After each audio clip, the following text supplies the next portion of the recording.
Hello everyone, welcome back to aetutsplus.com. This is Gott speaking with a tutorial on how to create basic smoke in Blender 2.5 Alpha. Now for the first disclaimer, English is not my mother tongue, so please be kind with my accent. And for the second disclaimer, Blender is still, the current version 2.5 still in alpha state, so it might behave somewhat weird or even crash completely. And well, to always get the latest builds, I'd advise you to go to graphicall.org. This is where I got the build for this tutorial. It's this one. And well, I used it because it has a patch for OpenMP, which means that it's optimized for multiple cores. And well, the smoke simulation is very CPU heavy and using somewhat like each and every core you got. So if you got more than 2 cores in your system, I'd highly advise you to download an optimized build with OpenMP enabled. They didn't add it to the official alpha builds because there are still some problems with the sculpting. It drains performance from the sculpting, so if you sculpt a lot, maybe it's not the best version for you, but for smoke, yeah, if you are doing smoke with Blender, use this build. And well, even if you're doing a lot of sculpting, the cool thing about Blender is that you can have several builds installed side by side, and for each task, choose the one that fits best. Well, now back to Blender. The smoke simulation may be ultra harsh to your CPU, but there are some tools at hand. You've got some tools at hand you can use to influence the amount of data that needs to be processed. Because the Blender smoke simulation doesn't take place everywhere, but rather inside a specific room you have to define, which means it's a local simulation. And by choosing a good room for where the simulation takes place, you can really save on processing power and on RAM. In Blender, this sort of room is called the domain, and the best way to define the domain is to use a cuboid, or let's use the default cube. Scale it up. And now we need to go to the Physics tab. It's on the far right of all those tabs, because the new Blender interface is not just very clean and cool looking, it makes sense. For example, the tabs start with the most general stuff like rendering or the world tab, and move on to go onto the object. And the options become more and more specific. Like the next thing is modifiers, then you got materials, the texture is more specific than a material, and on, and the very end of it is the physics, because that's the most specific options. So go there, and you see here you can add smoke. And now you get a few options. What we need is the domain. Now our cube has become our domain for the smoke. We'll see what these new options mean later on, and we'll also go towards flow and collision. Well, one good thing to do now is to change the name of the cube, because we'll have to select it once in a while. Now we have defined the room for our simulation, but there is no smoke because we lack an object that emits the smoke. The smoke is emitted from object, so let's add a simple plane and move it down a little. Yeah, about right. And well, now let's call it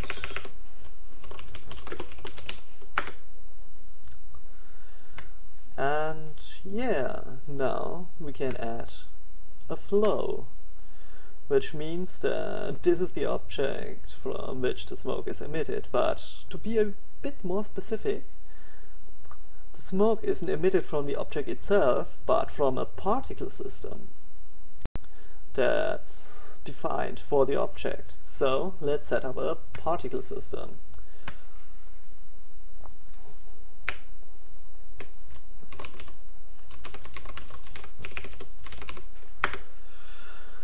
We don't want so many particles, so we have less smoke later on, and let's make them end on the very same frame.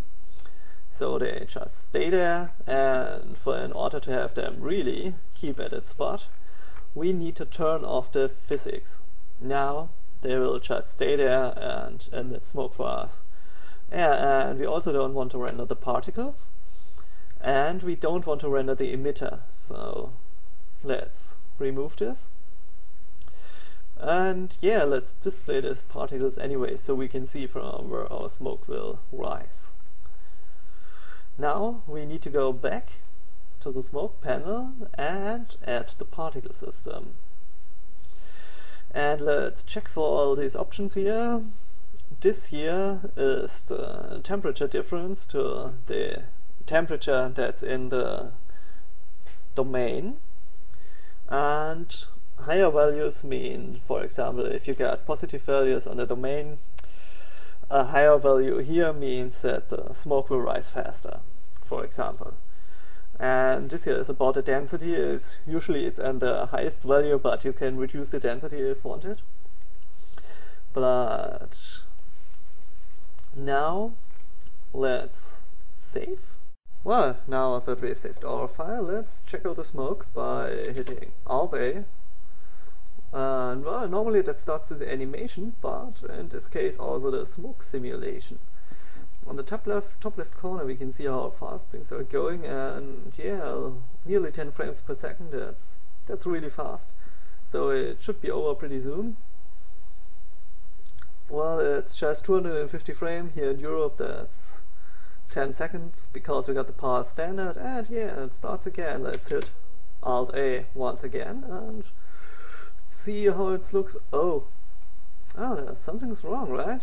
Shouldn't the simulation be nearly finished at this point? And it's barely started, and yeah, that's one of the things you might run into when you're using Alt-A for the smoke simulation, and it reaches the end and starts again. The entire simulation data you got up to until now then is lost. And actually that's something nobody wants, because once each frame takes an hour to calculate, it's just not good if it's all lost. So let me tell you how you can avoid this problem. The secret behind keeping your simulation data is baking. So grab your domain, go to the physics tab, and check out the section that's called smoke cache. Practically that tells the simulation to store its data on disk, which actually had already been done by using Alt-A for the animation, but the smoke cache is a little more secure. So let's give it a name. Usually I call it low, because it's the low resolution cache. We got a high res one too later on. Now let's hit bake, and what it does is that it creates a directory. Inside the directory your blend file is stored, and there you get a lot of files in it. They can get pretty big, and what they're storing is voxel data. So it's already finished. Here is my cache, and yeah, now we can scrub through the timeline and see at which point we got which. Here, see, you get a little problem at the beginning once again, and that comes from the fact that we had this little bit piece at the beginning that we started with Alt and A, and it's also used by the cache. So what we need to do is free everything, free the bake before we can go on. And now you see here there's still all the old cache files we got from the animation and also our new cache files. Nothing has disappeared, so what we need to do is use a trick. We just increase the divisions by 1 and reduce it by 1 again, and now see, everything's gone. And if we bake now, goes pretty fast, by the way, faster than when if you look at the animation. Yeah, that's also one of the things. If you bake, things are a little faster. And once we're finished, we shouldn't just have all our smoke cache once again, but now there shouldn't be any errors left. So yeah, here we got it. It starts how it should start and it ends how it should end, and everything is fine.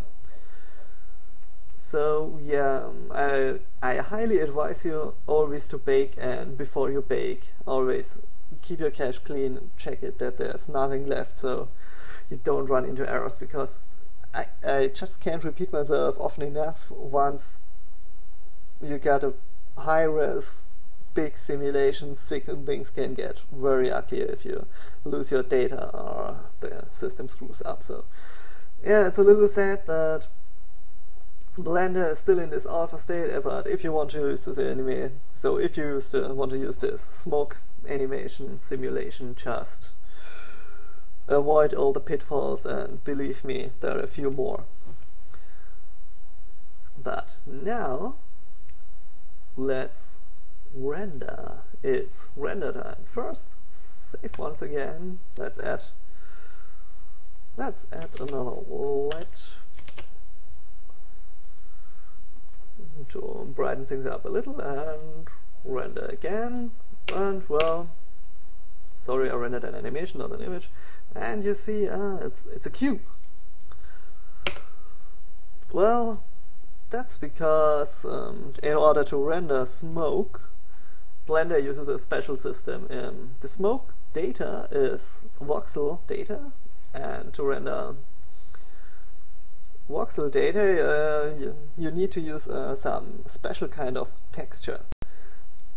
So let's once again select our domain cube, go to material, and first thing you need to do is change it to volume. And now if you render now, you still get the big cube, but it's completely filled up with smoke, because it's just one big cube full of volume material. And what you need to do is to turn the density down to 0. So now, fine, it's completely gone. And it's a little weird, because everything else we got here will affect the smoke, except the density, which will affect the cube.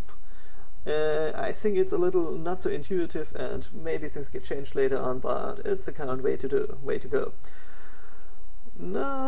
Next thing is we need to add a texture with voxel data.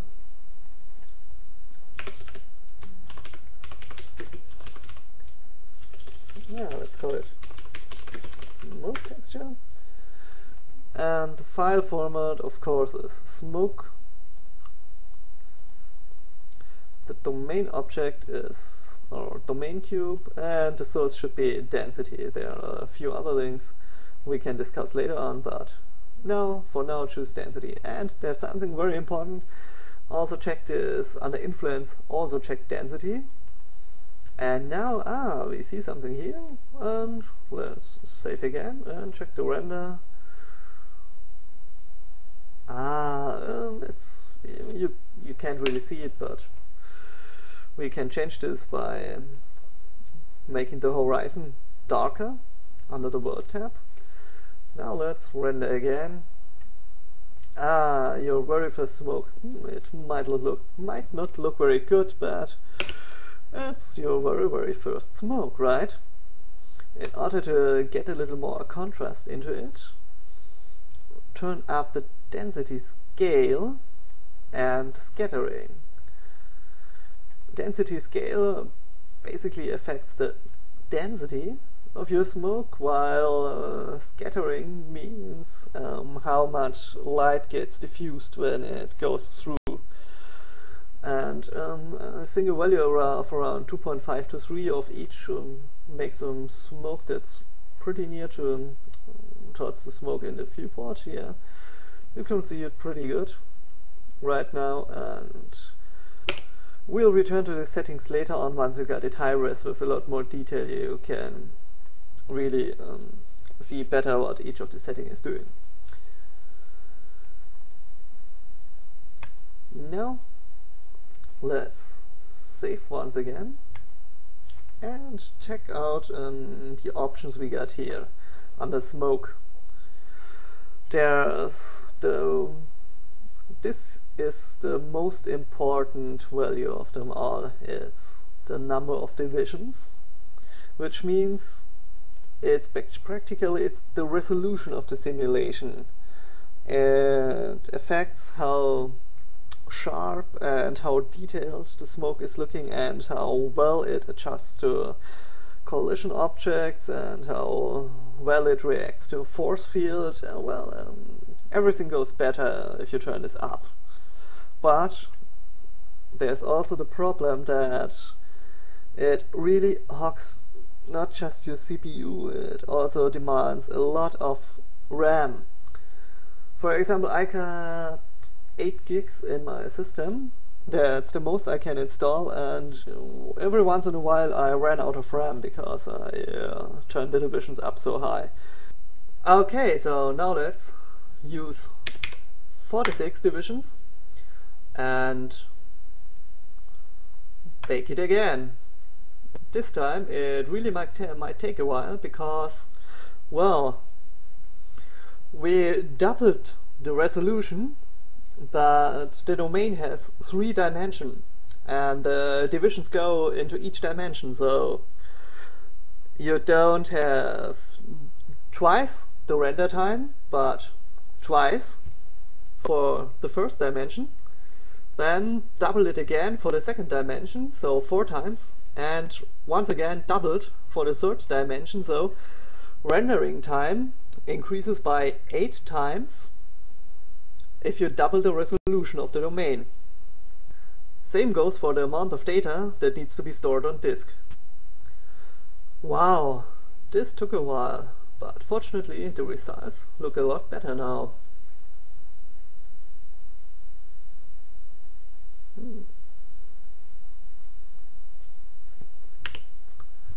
And we got a possibility at hand to reduce the baking time quite a bit by scaling the domain to a good size. Well, the number of divisions corresponds to the longest axis of the domain. So by reducing the length of the other axis, we can greatly save on domain space, which relates to processing time. So let's go to edit mode and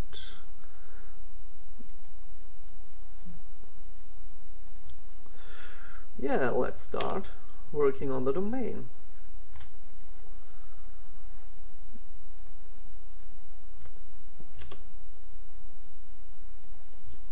I just take everything and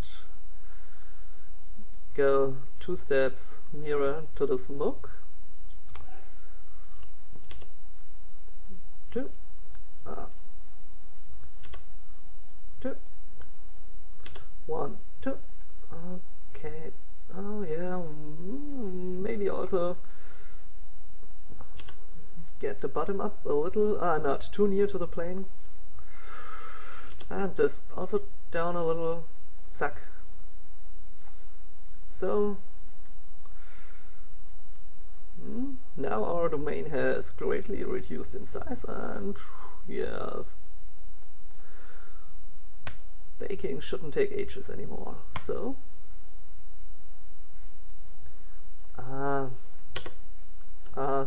baking only works in object mode, right?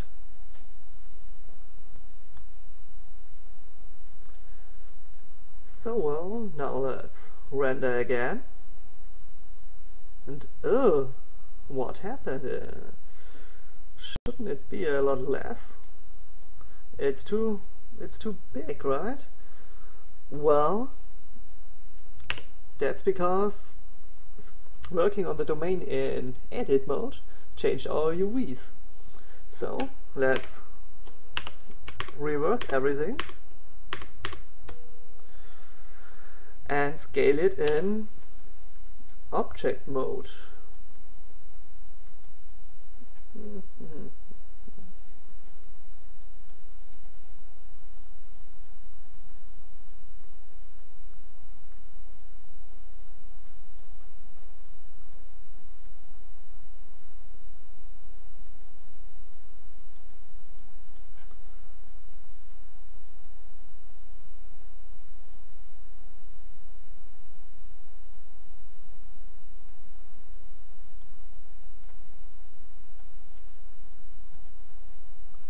Now let's bake again.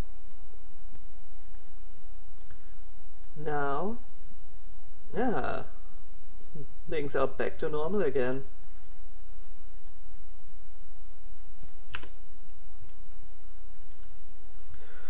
Now,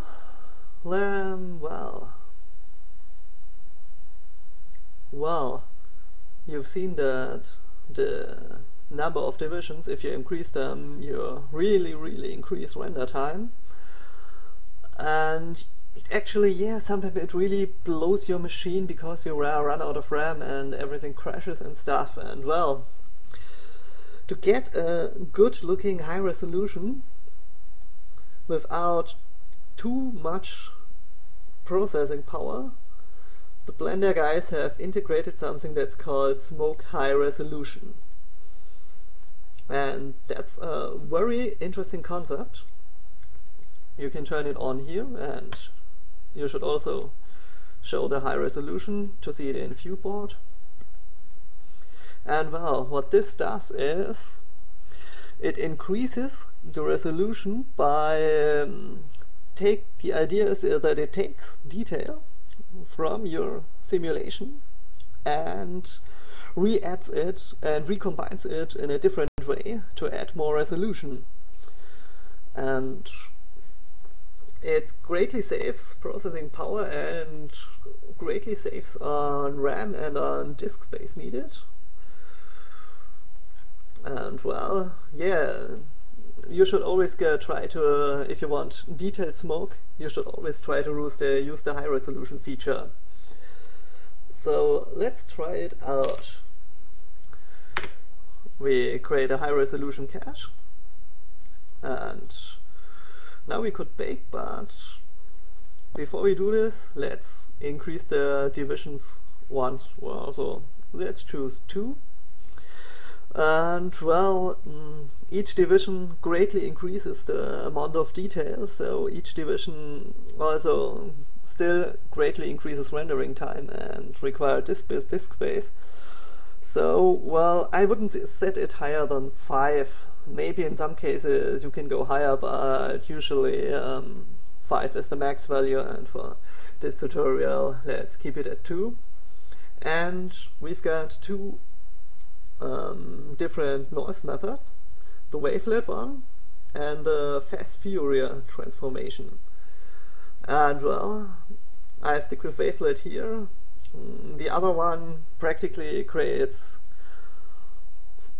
smoke of a different style, and we'll take a look at this one, the other one, the FFT one, in another tutorial. So now let's save first and then bake again. Yeah, now what has changed? First of all, the style. Here everything is quite different and there's a lot of small detail added. And in the folder, now we got 2 types of voxel data, named the low-res one low and the high-res one high. So yeah, the number of files has doubled, and scrubbing through the timeline in the viewport, it's very slow now because we've got a lot of data to process. Maybe if you got a solid state drive, it's faster, but I only got a simple hard drive, so yeah, it just takes a while. And now, if you render the image, you see a lot of artifacts around here. You know, this grain-like stuff. And well, you can easily remove this. You need to go to your material tab and work on the volume material, and you got here this part that's called integration, and here you got the step size, and basically that's the step size for the internal numerical integrator. And if you reduce the step size, you can avoid those grain-like structures. Yeah, you got the little problem is that the overall image isn't as sharp anymore as before. So if you just render normal images, static images, you might even want those grainy artifacts. But if you render an animation, the artifacts will stay in the place while everything else moves, and that just doesn't look as good. So I'd say I usually avoid those artifacts. Oh, but well, remember that reducing the step size increases render time, and it can really increase things when you're going full HD and you have to go down there to very low values. Most things might start to take very long when rendering.